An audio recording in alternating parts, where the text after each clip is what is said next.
Alpha King stopped the vow, crossed the hall, and chose the girl who thought she was nothing.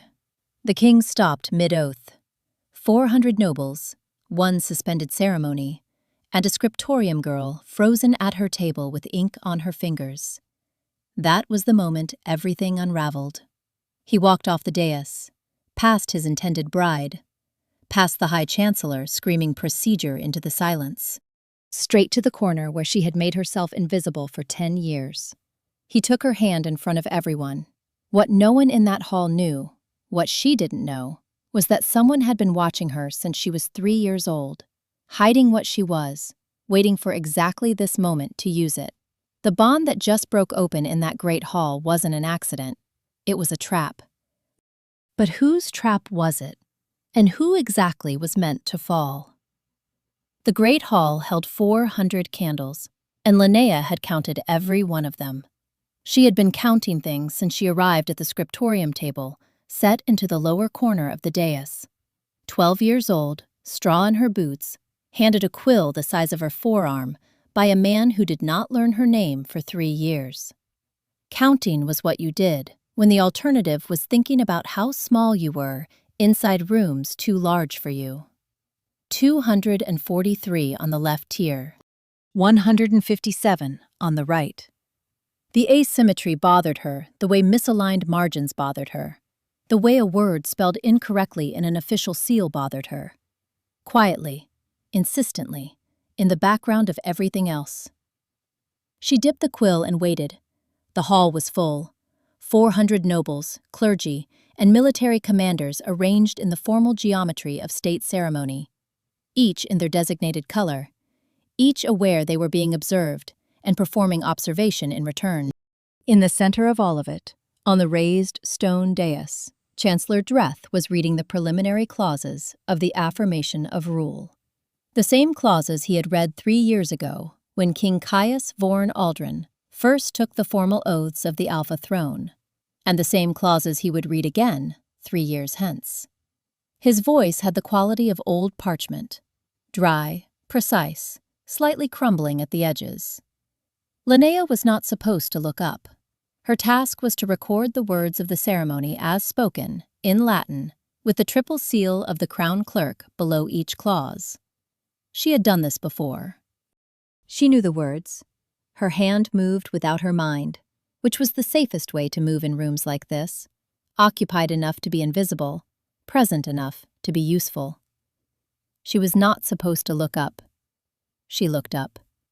Later, she would tell herself it was because a candle on the second tier guttered, the asymmetry she had been cataloging for 20 minutes, finally announcing itself with a small, visible failure. That was a reasonable explanation. That was the explanation she would use. The king was 6 steps from her table. She had known, in the abstract way of knowing things you have read about without experiencing, that he was tall. She had copied height records from medical intake assessments for the royal guard, and the notes from the palace physician that referenced the king's frame in clinical terms. She knew the number. She had not understood what the number meant until this moment. Looking up from a table that had been her entire world for 10 years, to find a man who occupied vertical space the way certain architectural structures did, not merely filling it, but reorganizing the air around it. His back was to her. He was standing at the formal position before the assembly, shoulders squared, dark hair against the collar of the formal surcoat, both hands clasped at his lower back, in the posture she had seen in 50 portraits, but never in a body that breathed. She looked back down at her parchment. Ink had dropped from her quill, a small dark bloom spreading across the W in witness. She blotted it with the corner of her sleeve and told herself to pay attention. And by the bonds of blood and silver and the great compact of the northern crowns, Chancellor Dreth continued, I hereby call upon His Majesty Caius Vorn Aldrin, Alpha King of Verath, to confirm the union of... The voice stopped, not trailed off, not paused for effect, stopped, mid-clause. The way a door stops when it hits something solid it did not know was there. Lynnea's quill froze above the parchment. In the silence, she could hear the candles, that small, collective breath of 400 flames that continued regardless of what the humans below them were doing. Then the king turned. He turned the way weather systems turned, with a slowness that was actually very fast, a deliberateness that contained no hesitation. His gaze crossed the assembled hall like something with direction and purpose and destination already fixed. Over Lord Vale in the front row, over Chancellor Dreth's arrested profile, over the stone floor that had witnessed every ceremony this kingdom had performed for 300 years. It landed on her face. The hall went silent, the way large spaces go silent when something unprecedented is happening, and everyone present has the instinct to stop moving. Lynnea became aware of several things simultaneously. That her quill was still suspended 3 inches above the parchment. That there was ink on her second finger, which there always was, a dark crescent at the knuckle she had long since stopped noticing. And that the King of Veyrath was looking at her, directly at her. Not through her or past her, the way 23 years of experience had taught her powerful men looked at people in her position, with an expression she did not have a word for. She looked over her shoulder. The stone wall of the dais was directly behind her.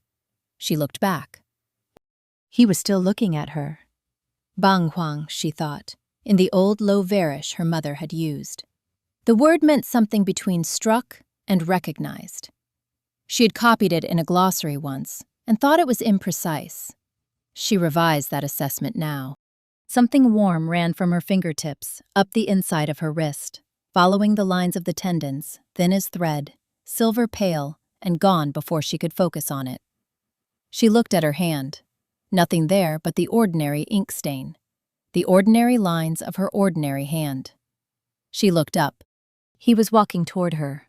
400 people watched him cross the dais to the lower scribal corner and stop in front of her table. No one breathed. Lady Karen Vale, standing at the formal position reserved for the betrothed, did not move her face. She had the quality of a woman who had decided her expression in advance and would not revise it until she had more information. The king looked at Lynnea across the table. Up close, his eyes were the color of deep water under storm clouds, dark gray, still, with something moving underneath that stillness, the way currents moved under ice. "What is your name?" he said. His voice was quiet. Not soft, quiet the way a room is quiet when every surface is too dense to echo. She understood immediately that it was a voice that did not often raise itself, and that this was a choice, not a limitation. Her own voice, when it came, was steadier than she expected it to be. 10 years of being invisible had, apparently, taught her something after all. "Lynnea?" "Lynnea Ashwell, Your Majesty." He repeated it. The way someone repeats a word they are testing the weight of, turning it slowly in their mind to feel where the mass is. "Lynnea.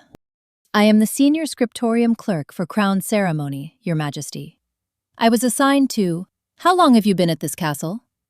The question arrived so precisely that she felt it land the way arrows land. Not violence, but impact. 10 years. Something moved through his jaw, a tightening, a release, something that was not quite the expression he intended to make. His eyes did not leave hers.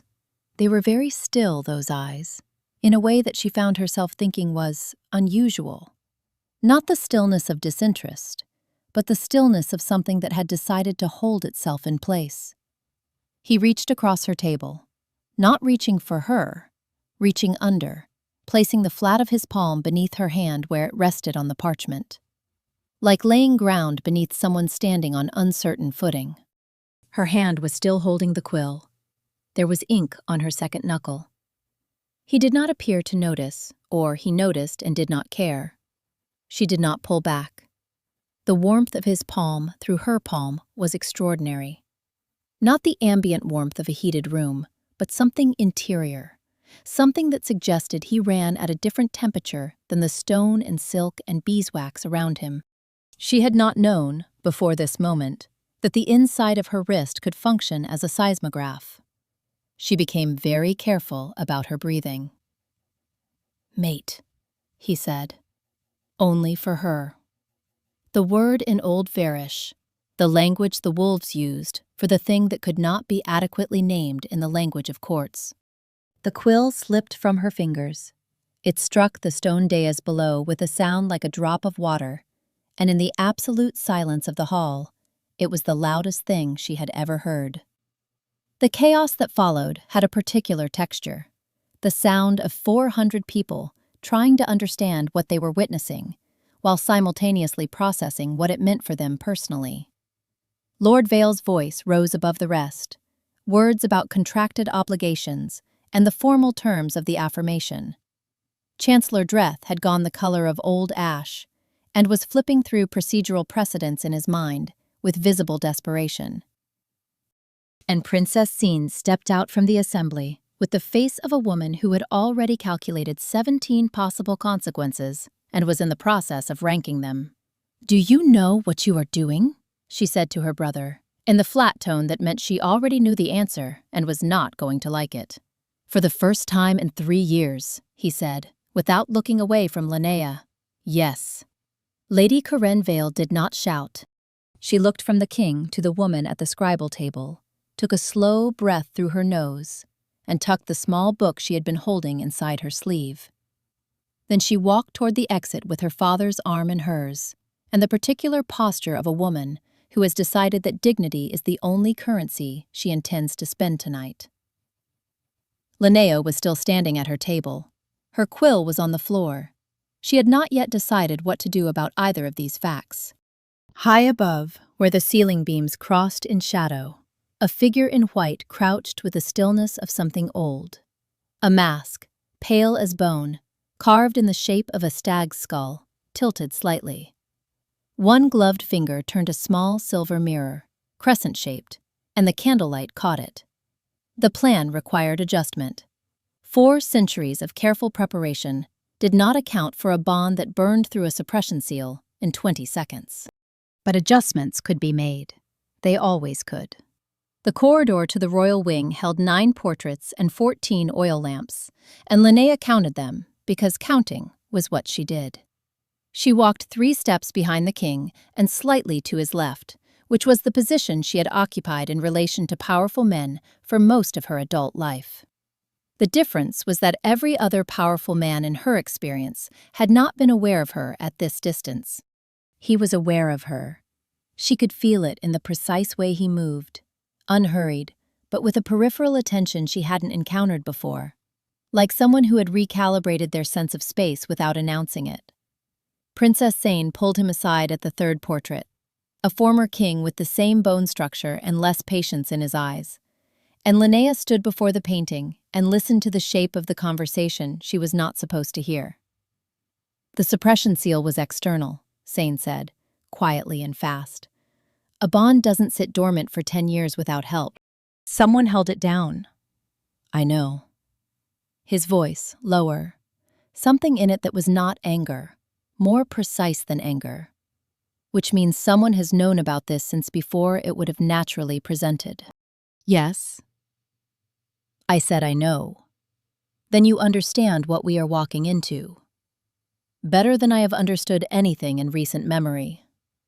They came out of the alcove, and Sane looked at Lynnea with the expression of someone conducting a rapid assessment and not yet announcing the results.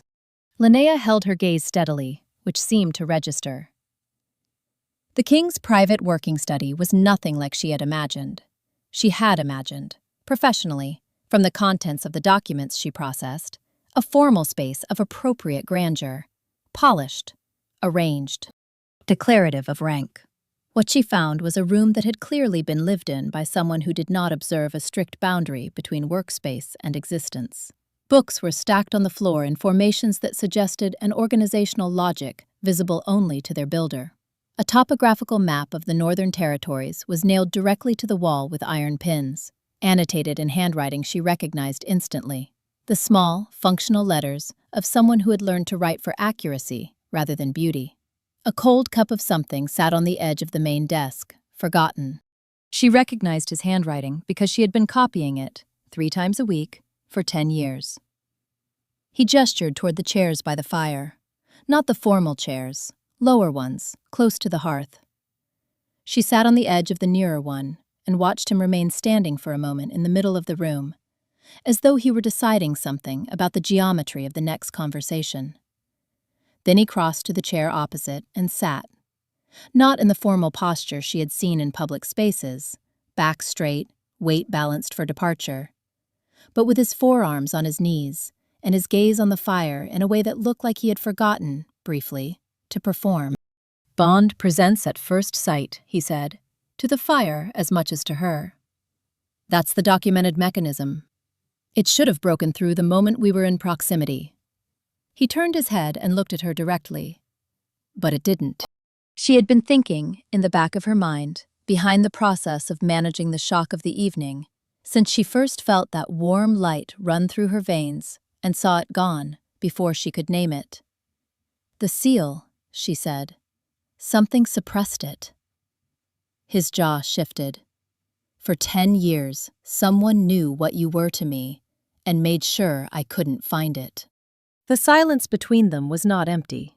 It had texture, the specific texture of two people sitting with a thing too large to immediately hold.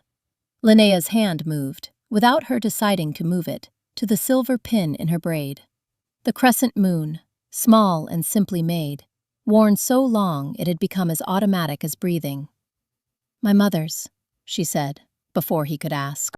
She had seen him look at it. "The only thing left of her.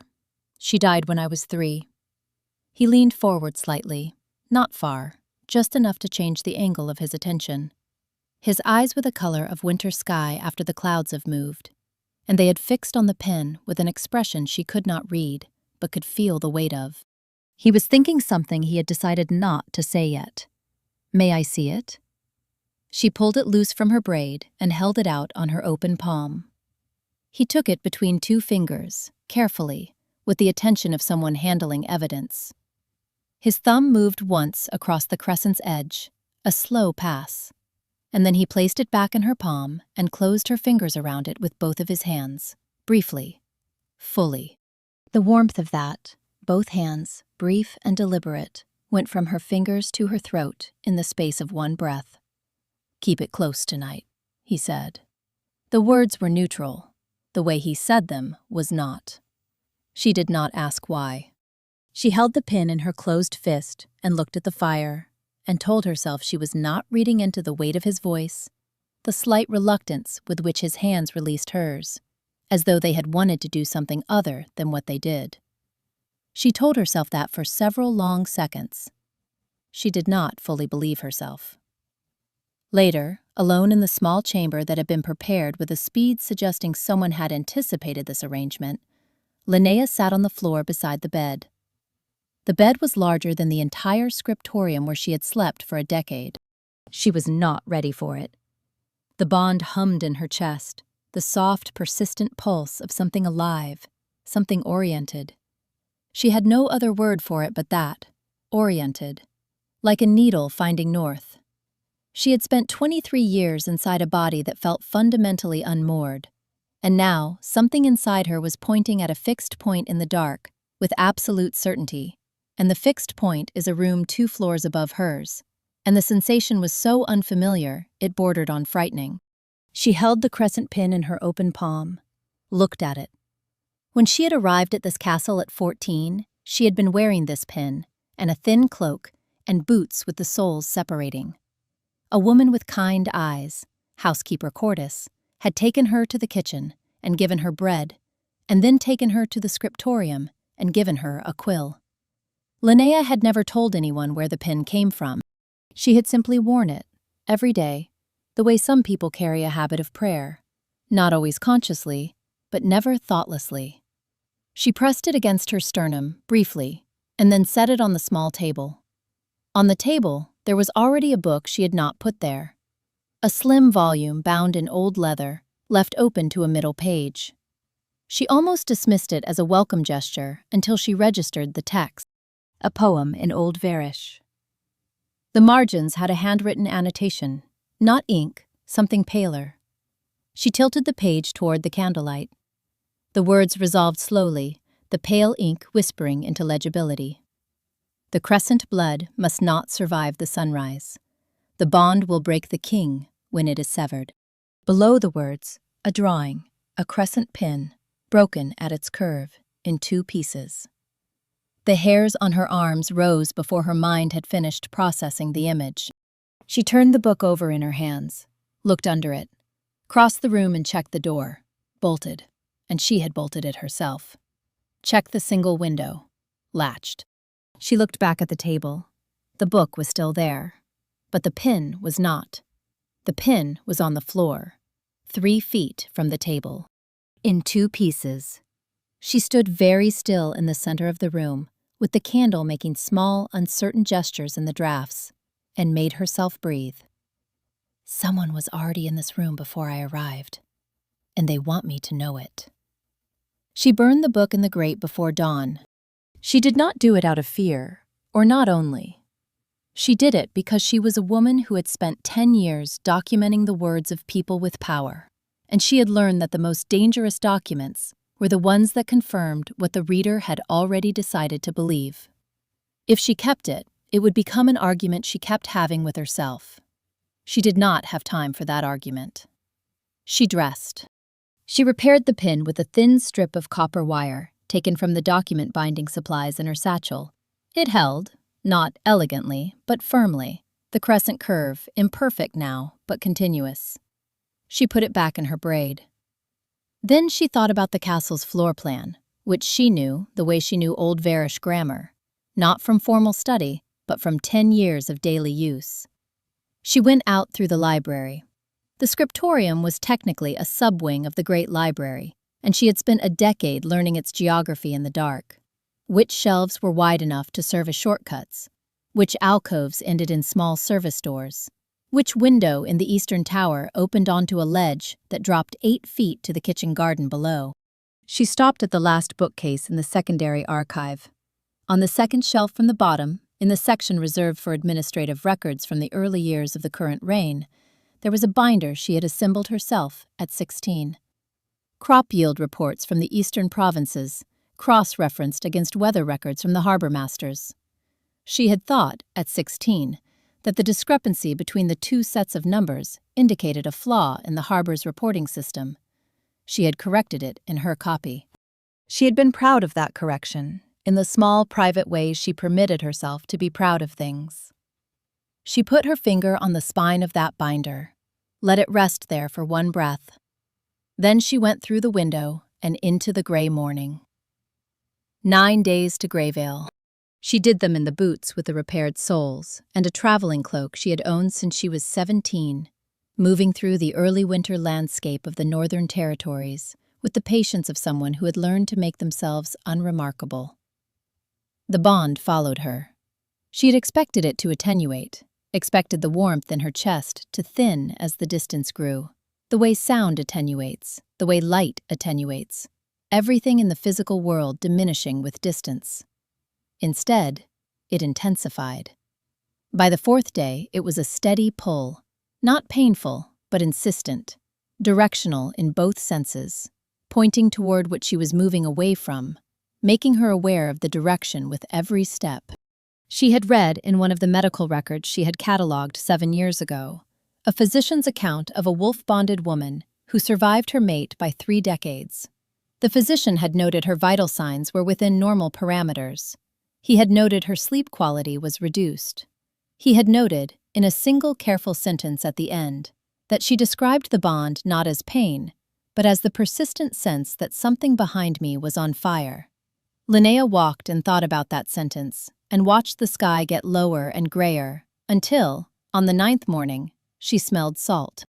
Rook the fisherman had the face of someone who had been asked many questions by many people, and had long ago decided that asking questions back was not worth the social investment.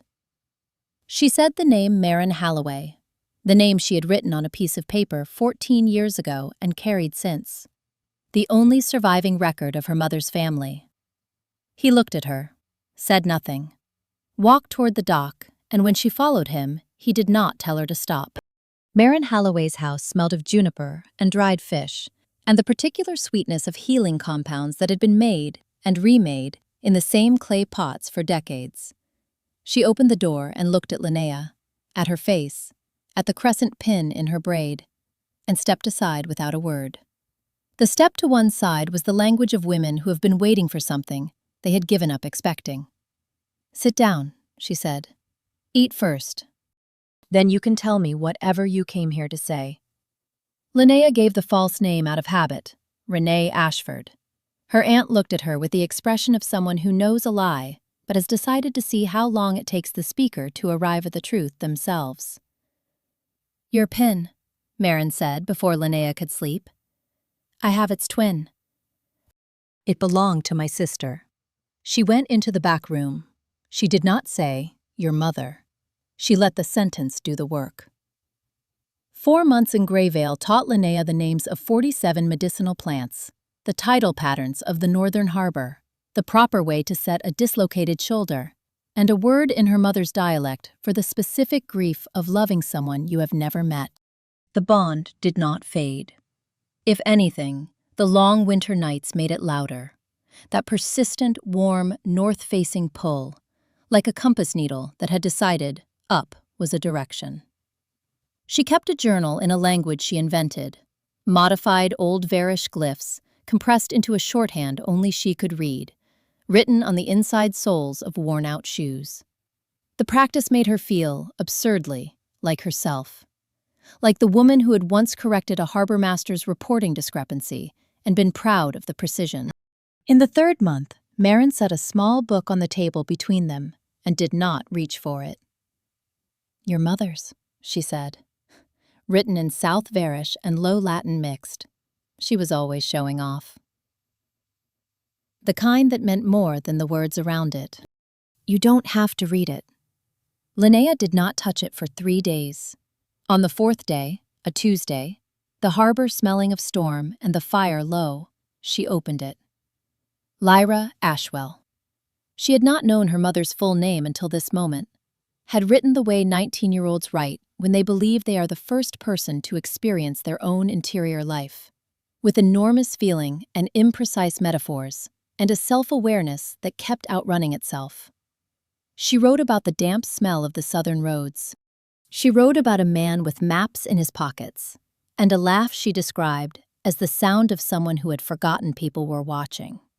She wrote about Marin, about the way her younger sister braided her hair too tightly, and always smelled of whatever she had been cooking, and was the only person she had ever loved without reservation. She wrote about being frightened. She wrote about it plainly, not as a confession, but as a fact.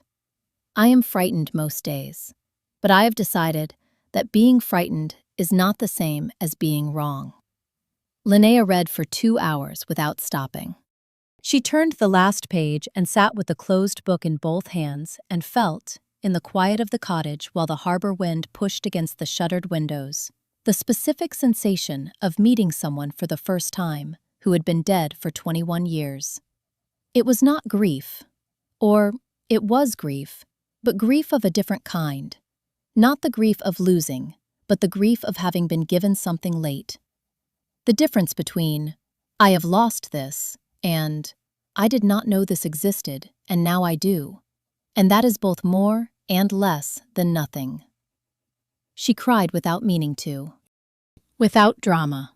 The way a body lets water go when the vessel has been too full for too long.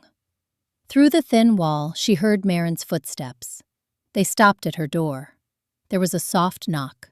2 times, the interval between them exactly the pause of someone choosing not to intrude, but making sure to be heard.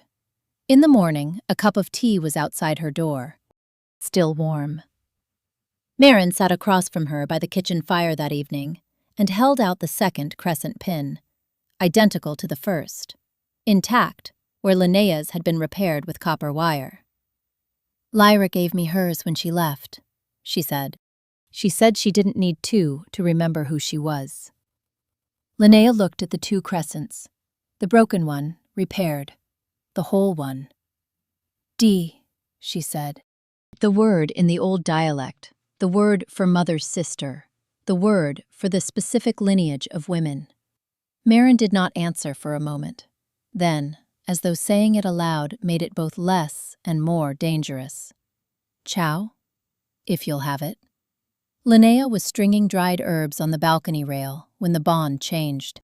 Not in intensity, in quality. The warm, north-facing pull shifted, briefly, into something tighter, more alert.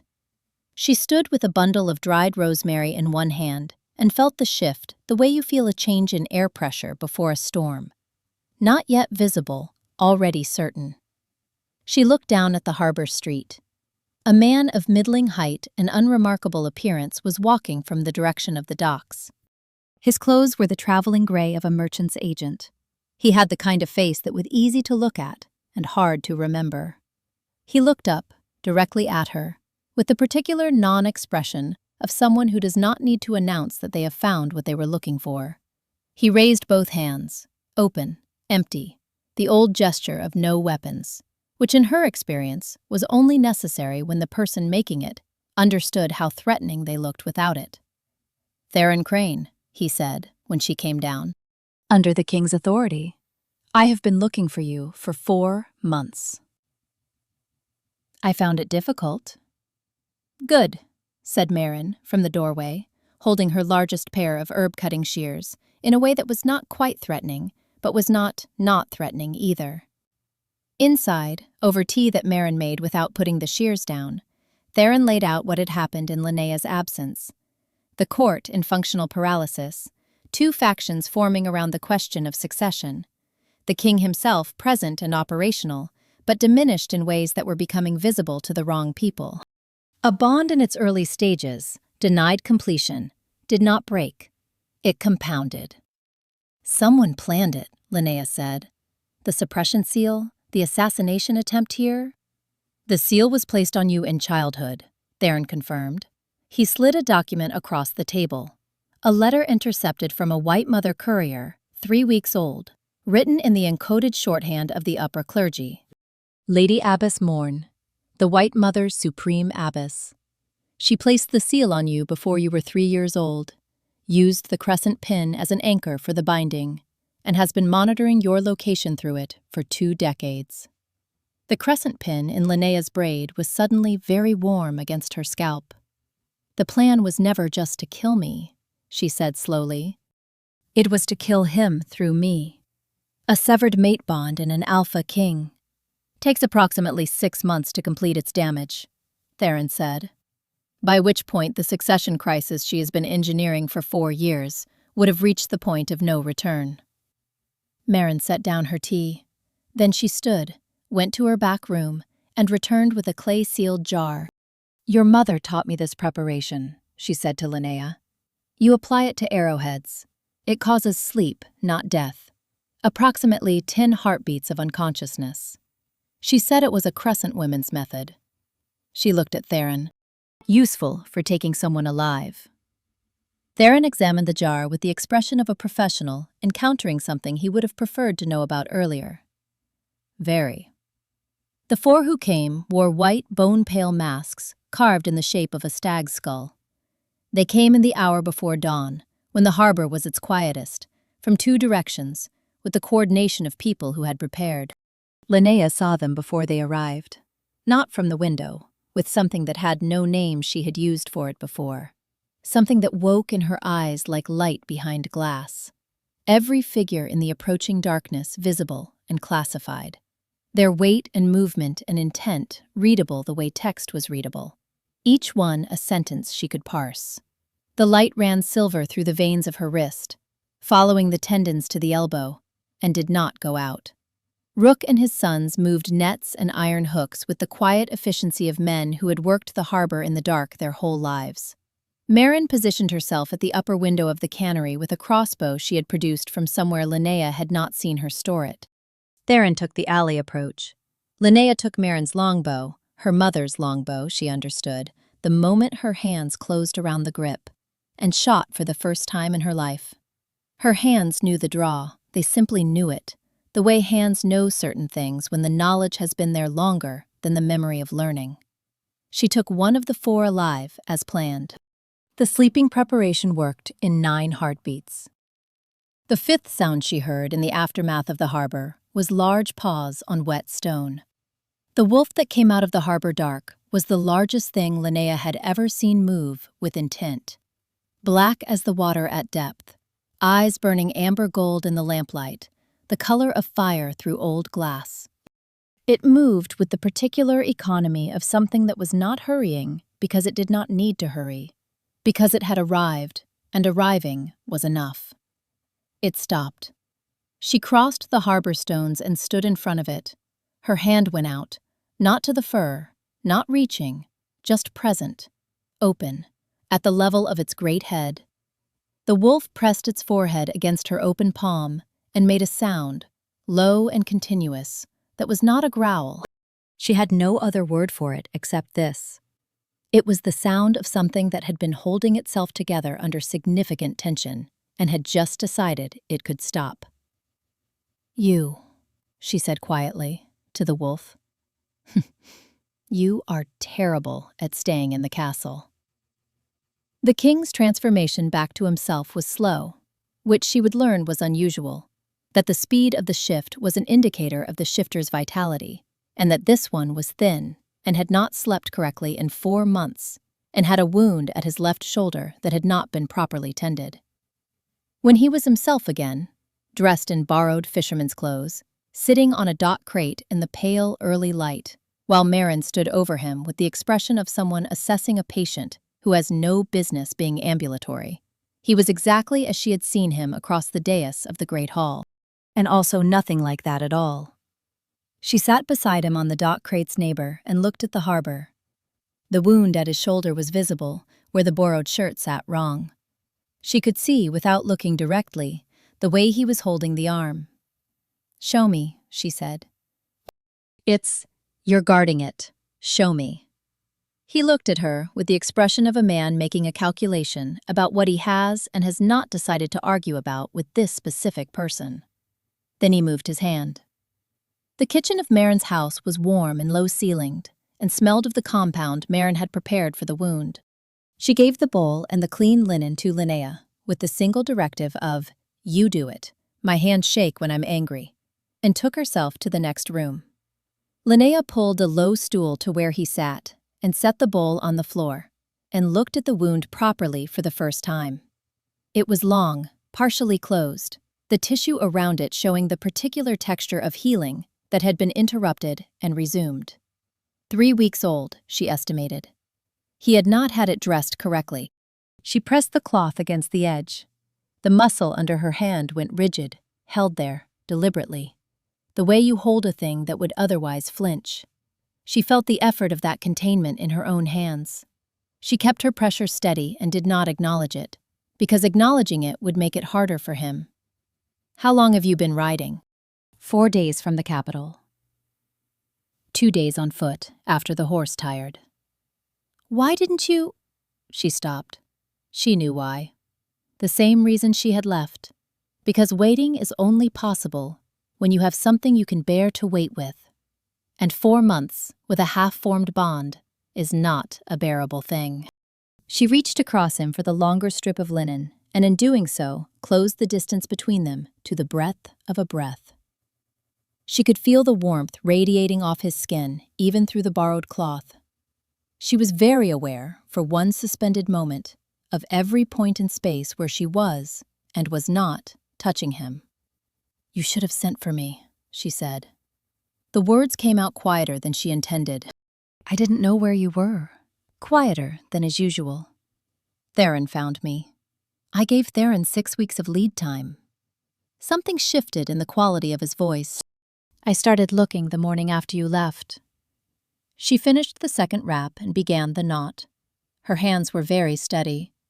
This was something she had always been able to rely on. The stillness of her hands, when everything else was not still. His free hand moved. It did not reach for her. It rested on the workbench between them, open, palm up. Not a gesture, a presence. She tied the final knot and let her hands lower to her lap. The distance between her left hand and his open palm was the width of 2 fingers. From the next room, Marin coughed. A single, slightly theatrical cough, exactly timed. Lynnea heard her move something, set something down, move something else. She does that when she thinks things are going too slowly, Lynnea said. Does she? He looked at the door and then back at her, and something in his face changed. A small thing, barely visible. The brief passage of something he had been carrying for 4 months, dropping its held shape. She looked at the bowl instead of at him. You said you started looking the morning after I left. I did. You had a kingdom to manage. I managed it from horseback, toward the harbor. She looked up. He was watching her with those dark gray eyes that had turned gold in the great hall, and were gray again now. That moving thing beneath the stillness, closer to the surface in this kitchen than it had been in that ceremony. Closer and less armored and clearer. I wrote 17 letters, he said. I didn't send them because I didn't know where to send them. In which she could hear the harbor and the fire, and Marin in the next room, pretending to be very occupied. If you want to read them. I want to read them, she said, before he had finished the sentence. The corner of his mouth moved, just barely, just enough. They stayed 2 more days at Greyvale, for his shoulder, officially, and also for the word Theron had extracted from the captured attacker before dawn. Abbess Morn, White Mother's compound. The Crescent Girl was the anchor. On the second evening, the household sat at Marin's small table. Lynnea, Caius, Theron, and Marin herself, who had stopped pretending she was anything other than what she was, which was the last surviving member of the Crescent bloodline's support household, and who served the king's stew with the casualness of someone who had decided he was tolerable. Caius learned to make Marin's sleeping preparation. He sat at the work table with a clay bowl and a list of proportions, and asked questions about ratios with the focused attention of someone who considered not knowing a thing an irritant to be resolved. Lynnea, watching from the far side of the kitchen, thought, this is how he has always been in the documents I've read. Patient about the thing in front of him, not patient about inefficiency. She had spent 10 years reading his handwriting. She had thought, sometimes, that she knew the shape of his thinking, the way certain minds made certain moves, recognizable after long familiarity. She had never examined what it would mean to be right about that. She was beginning to examine it now. They left on the 3rd morning. The captured attacker was bound and loaded into a supply cart, a source of information Theron handled with the efficiency of someone who considered consciousness optional. Marin stood in her doorway and watched them prepare to go. Take her back, she said to Caius, not as a supplication, but as an instruction. And when you get there, treat her name like it means something. It does. I know, he said. You know now, Marin said. Know it in 3 years. Know it in 30. He held her gaze. Yes, Marin looked at Lynnea. Right, she said. Every week, Lynnea said. They rode north. On the second night, camped at a bend in the river where the alders bent over the water and the moon came through in pieces, Lynnea and Caius sat apart from the main fire, with their backs against an alder trunk and the quiet between them. There is something I should tell you, she said. Tell me. 3 years ago, in the secondary archive corridor, you passed me in the hall. I was carrying a stack of documents that exceeded my structural capacity. She felt him go still beside her, the particular quality of stillness that meant something was being remembered. You stopped. You caught 3 that were falling. I remember stopping, he said slowly. I don't. You didn't see my face. You were looking at the documents. But I saw yours. And then, because she had decided that honesty was the only thing she had to give that was entirely her own, I went back to my room and wrote your name on the inside of an old shoe. The silence stretched. On the inside of a shoe, he said. I didn't know what else to do with it. He laughed. She had not, in all her months of knowing him, in all her years of knowing his handwriting, heard him laugh. Genuinely, with the low register ease of someone who has forgotten to manage the impression. It was the kind of sound that made the chest do something unannounced. She laughed too. She could not help it. The absurdity of it. The exact absurdity. All those years and a shoe sole and a corridor in which neither of them had known what they were in. And here they were, on the far side of it, by an alder tree, in the dark. "I wrote 17 letters to you," he said, when the laughter settled. "I know." She was still smiling. She could feel it. "We're even." He turned his head to look at her in the broken moonlight, and she was already looking at him, and the moment they were in had a very particular quality. The quality of a sentence in which the last word has not been written yet, in which the page has been left with white space, deliberately, for the reader to finish. He lifted his hand and placed it along her jaw, light and asking. She answered by not moving away. His thumb traced the line of her cheekbone once, the way you trace something you have been told you may not touch for a very long time, and are now being permitted to touch and cannot quite believe the permission is real. She leaned in. He did too. And the white space filled. The bond ignited like a coal finding oxygen, not violent, but complete. A thing that had been held in partial combustion for months, finally allowed to burn properly. She felt it as warmth, as weight, as the very particular sensation of a word you have been reaching for, arriving in your mouth fully formed. She was breathing faster than she had been before, when he finally drew back enough to look at her. His eyes in the dark were not gray. They were full amber, burning through. He pressed his forehead against hers and said nothing.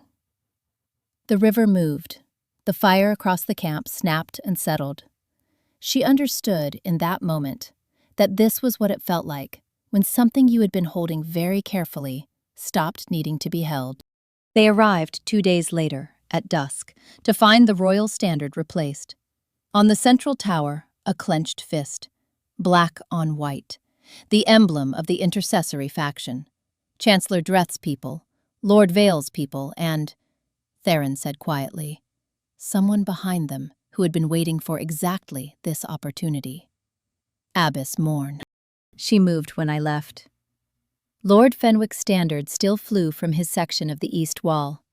He had locked his gates and declared for the king, and had presumably been sitting inside his fortified chambers for the past 2 months, being extremely stubborn about it, which was consistent with everything Lynnea had read about him in 46 years of administrative correspondence. 80 mercenaries, Theron reported, from the information extracted at Greyvale. The Wolf Guard is contained in the garrison, alive, not yet executed. Their leverage. Your sister is serving as the public face of the intercessory claim. Caius's face, in the late light, did the thing it did when he was controlling something. A tightening around the eyes, a jaw set not with anger, but with the particular containment of someone who has decided that the emotion would come later and the work would come now. Sane didn't do this by choice, Lynnea said. He looked at her. I've copied 10 years of her correspondence. I know how she writes when she means something and when she's been handed a script. She hasn't meant anything she's said publicly in the past 3 months. She's been performing under constraint. The White Mother used her. Not a question. Morn found the precise fear that made her manageable, Lynnea said, and gave her a role that let her believe she was acting for the right reasons. She looked at him. Sane is a prisoner who doesn't know she's in a cage. He was quiet for a moment. You read that in the dispatches. I read that in how her paragraph structure changed in spring. He exhaled through his nose, something between a sigh and the sound of a man revising his understanding of a situation. I need a way in, he said to Theron. Theron looked toward the castle. There's a boy, he said, who knows where the wine cellar connects to the east corridor. Pell, age 15, was waiting at the market stall 3 blocks from the castle's southwest wall, with the expression of someone who had been waiting longer than originally planned and had thoughts about this. I know you, Pell said, looking at Lynnea. The archive. You used to read the history text when you thought nobody was watching. He squinted. I was also not supposed to be in the archive. I know, Lynnea said. I saw you every time. You never reported it. Neither did you. Pell looked at Caius, then back at Lynnea, then at Caius again, with the specific expression of someone updating several assumptions simultaneously. The wine cellar it is, he said. The castle entered through the wine cellar was a different architecture than the castle entered through its gates. Smaller, darker, smelling of fermented fruit and old stone. Its passages the capillary system of a body rather than its formal exterior. Lynnea had mapped it, in the years she spent at the scriptorium, through the combined effect of 1,000 small errand paths, the shortcut behind the south pantry, the half landing where the old grain route crossed the modern service corridor, the place where the east wing exhaled cold air because the wall between it and the old barracks had never been fully sealed. She described it as they moved, in a low, continuous voice, and Theron passed the information back through the chain of 26 soldiers who followed in silence. 7 guards at the corridor to the Great Hall. 12 in the hall itself, spread along the base of the dais. The east wall prisoners. They'll be on low ground, nearest the garrison door, accessible from the old barracks passage. She was not guessing, she was reading. The silver light ran through her veins when she pressed her hand to each door before they opened it. Not dramatic, functional, a quiet scanning that she was only beginning to understand as a language her blood had always spoken, waiting for her to learn the vocabulary. The Wolf Guard came out of the garrison, with 30-year-old veteran's efficiency, Captain Vessa first, taking in the situation in approximately 2 seconds and moving to flank without being told. She went down on one knee when she saw Lynnea, not in ceremony, in something older than ceremony, the recognition of something you have been told exists and are now witnessing with your own eyes. Your Majesty, Vessa said. The great hall doors opened inward when Caius put his shoulder to them. The sound they made was the sound of something that had been expecting exactly this and had been told not to admit it. The hall was full. Fewer candles than the night of the affirmation, the practical economy of an occupied space rather than a ceremonial one. At the far end, on the dais where Lynnea had sat for 10 years, at her small table with her quill and her ink, a figure stood at the center, in the armor of the White Mother's Guard. The mask had been removed. Lady Avis Morn looked at the opened doors, with the expression of someone encountering a timeline that had diverged from its expected track. Sane stood below the dais, reading from a prepared document, with the particular upright posture of someone keeping themselves very still, because stillness is the only control available. She turned at the doors. Her face underwent a rapid series of expressions that ended in one Lynnea had no difficulty reading.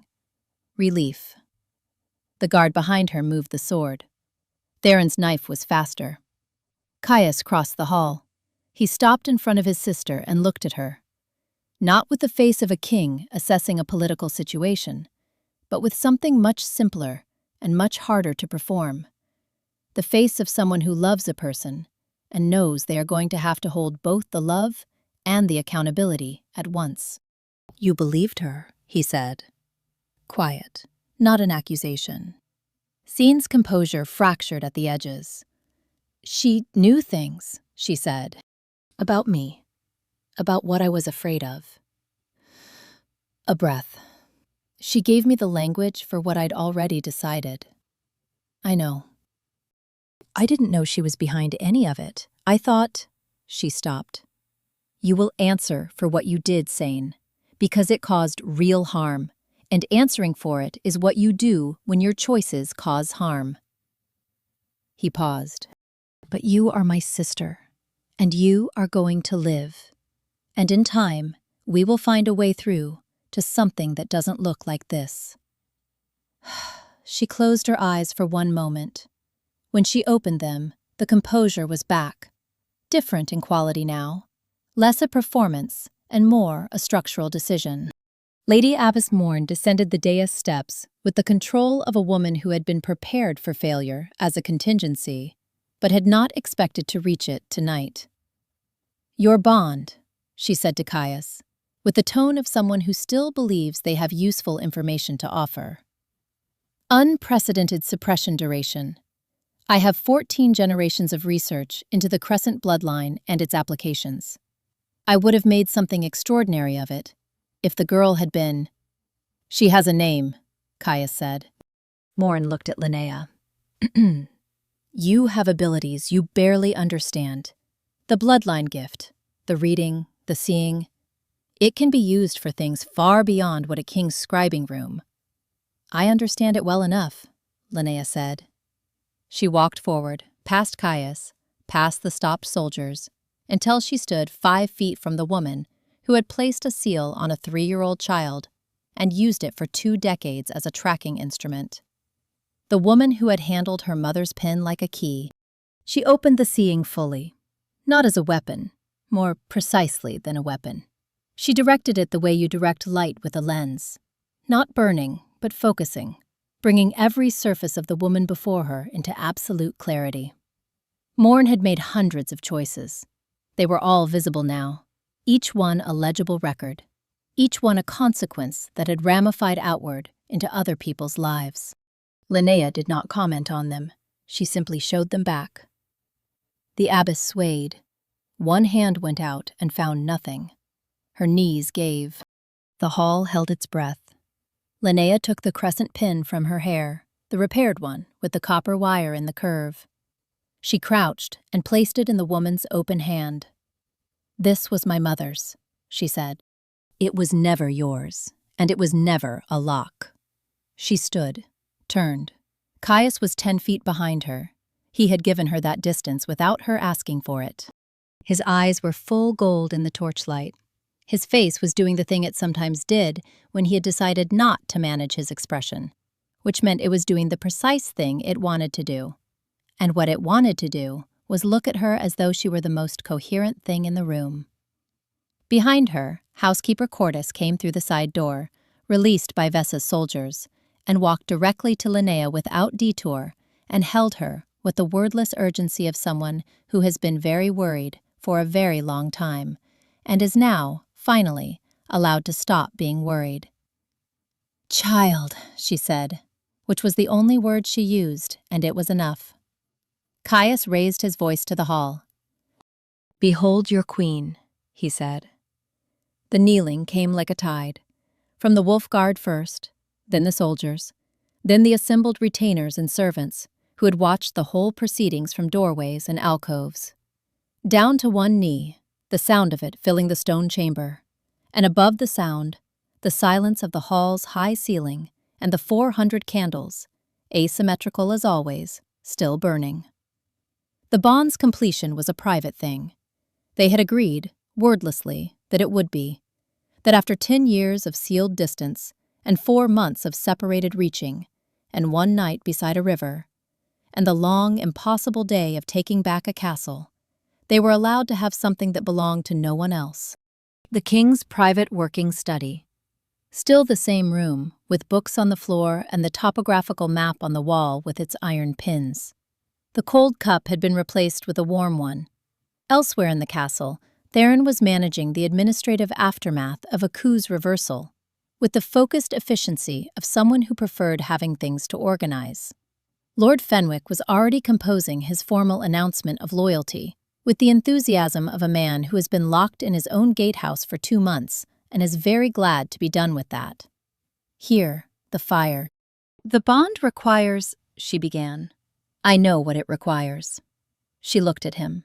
He was looking at her with the particular quality she had been learning for the past week, the one that had no armor in it, the one that was just itself. He tilted his head, slowly, exposing the line of his throat.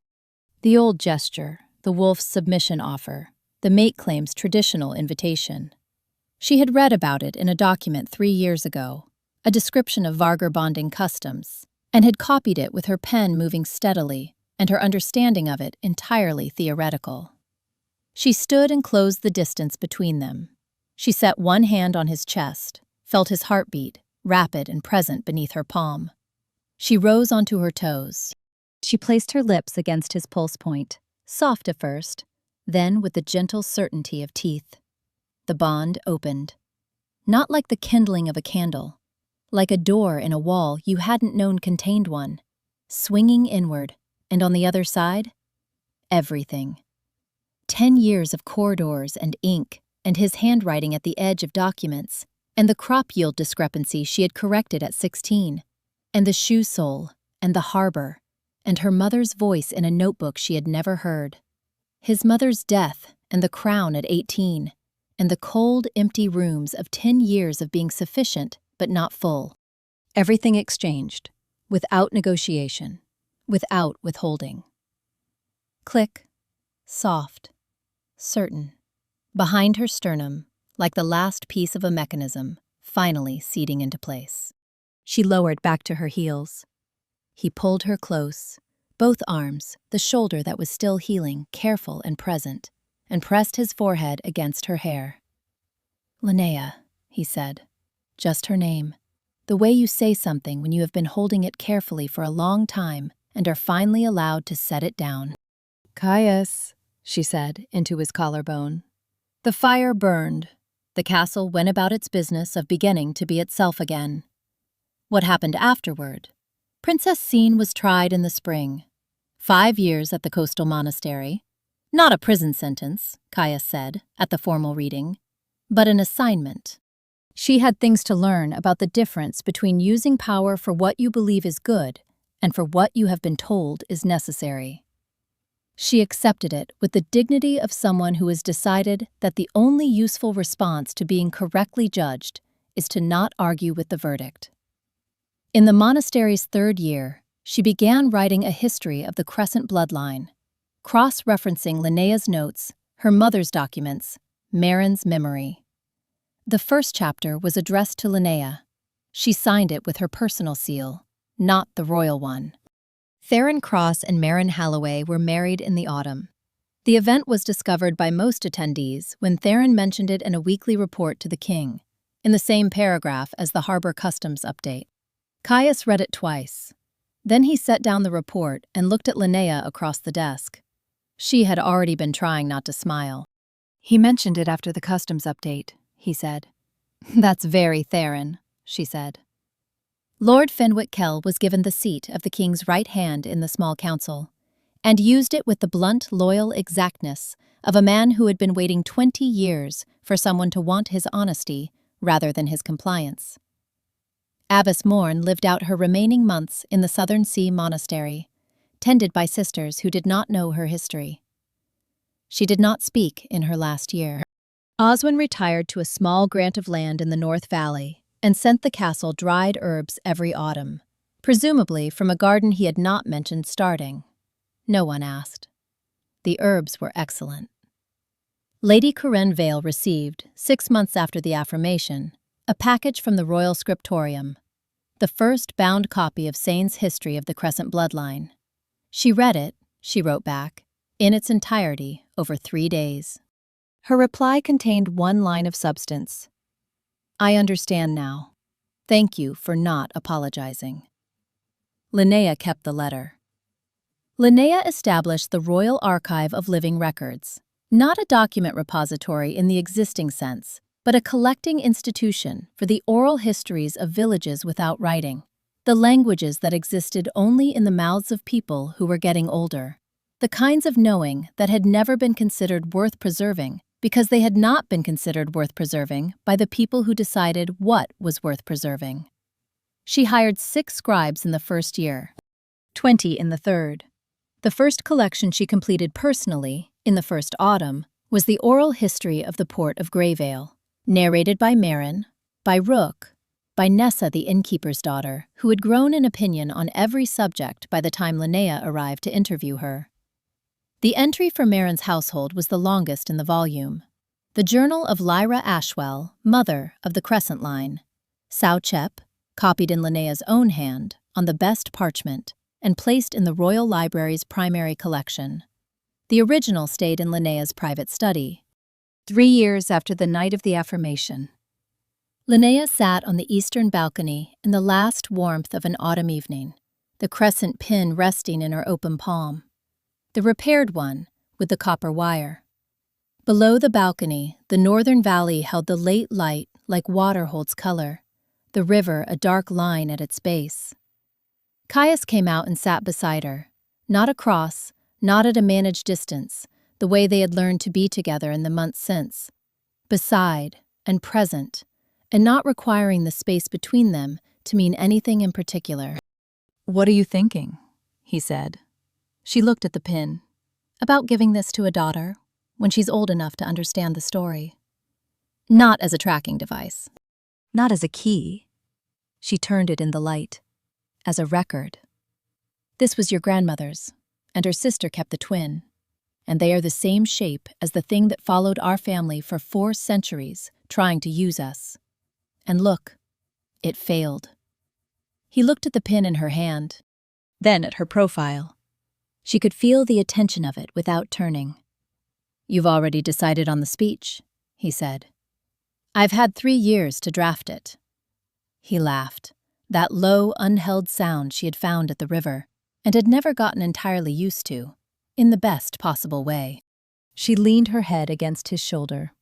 Below and across the valley, a wolf howled, one long, clear note into the cooling air, then another from a different direction, then more, the sound traveling through the hills the way sound traveled when it was being passed deliberately, a relay, a message.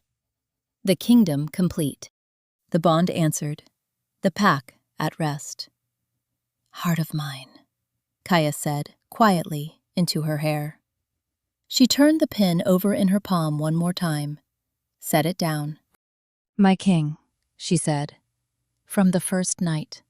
The wolves called to each other across the valley, and the autumn dark came in slowly from the east, and the fire through the balcony door cast their shadows long against the stone. From the first night to the last.